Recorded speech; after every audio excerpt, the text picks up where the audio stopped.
یہ ایک دیوبندی ہے جس نے زکریا صاحب کو خط لکھا ہے مکہ مکرمہ سے 1 ستمبر 1950 کو.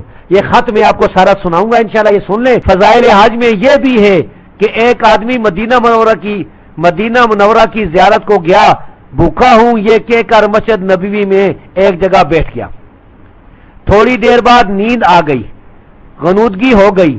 دیکھا کہ جناب نبی کریم صلی اللہ علیہ وسلم تشریف لائے اور ایک روٹی لا کر دی اور فرمایا اسے کھا لو. نصف کھانے پایا تھا کہ آنکھ کھل گئی اور نصف روٹی ہاتھ میں موجود تھی. دراصل فضائل حج کیا ہے؟ عقائد غلط کرنے والی کتاب ہے جو اس بات کی تعلیم دیتی ہے کہ اللہ کے سوا رسول اللہ صلی اللہ علیہ وسلم سے مانگا جائے. نعوذ باللہ. تصانیف حضرات اکابر علماء دیوبند کی بھی ہیں، مگر آپ کی تصانیف کا عجیب رنگ ہے کہ شرک کی تعلیم ہوتی ہے.